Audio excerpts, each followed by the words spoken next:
नमस्कार मित्रांनो, कसे आहात? आपल्या ब्लॉगमध्ये सर्वांचं स्वागत आहे. मित्रांनो, पहा, आज कपाशीला फवारा मारायचं चालू होतं. मोटर चालू करण्यासाठी मी टाटराजवळ गेलो. लगेच मला तिथं विहिरीमध्ये खूप मोठा नाग दिसला. मी तात्काळ सर्पमित्राला कॉल केला आणि त्याला आपल्या शेतात बोलवून घेतलं मित्रांनो. आणि त्या भाऊने आता तो नाग पकडण्यासाठी एक पाईप आणि पाईपाला दोरी बांधून खाली सोडली आहे. त्या पाईपामध्ये साप शिरला का लगेच वरती दोरी ताणून घेणार आहे तो भाऊ. पाहू शकता मित्रांनो, तो साप कधीचा आम्ही वेट करतोय तरी तो साप त्या पाईपाच्या तुकड्यात जात नाही. मित्रांनो, हा साप माझ्या सालदारा दिसला पहिले. त्यानंतर मी गेलो, लगेच सर्पमित्राला कॉल करून लगेच आपल्या शेतात बोलून घेतलं. मित्रांनो, हा साप भरपूर दिवसापासून आमच्या सालदारला आढळत होता. कपाशीच्या बांधावरती, परत पप्पूच्या बांधावरती, 2-3 ठिकाणी आढळला.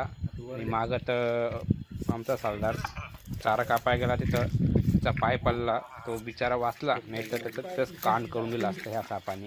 पाहून घ्या मित्रांनो, असली जनावरे नाग खूप जैरी असतो.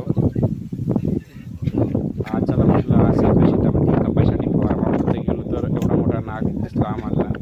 आजचा अर्धा पारगा आमचा तिथंच गेला तो साप पकडण्यात, सापावरती लक्ष देण्यासाठी. तो भाऊ तिकडनं आला 40 किलोमीटरवरनं. त्याचा वेट केला आम्ही.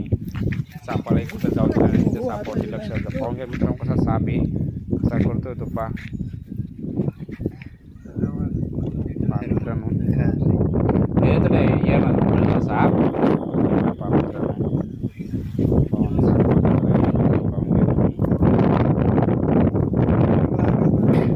मित्रांनो, आपल्या शेतकरी सापांमध्ये कुठं सापांमध्ये खेळायचं, मातीमध्ये खेळायचं. कधी कधी सरकारी आपल्यासोबत शेतकरीचं खूप कष्ट आहे मित्रांनो.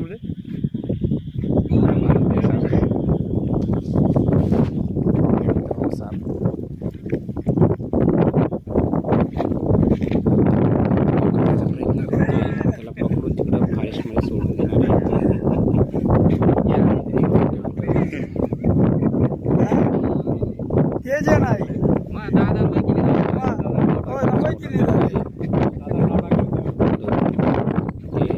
गोळ्या बिस्किटची बर्नी असते का, त्या बर्नीचं पॅक करून तिकडं सोडून देणार आहे. तिकडं फारेस्टमध्ये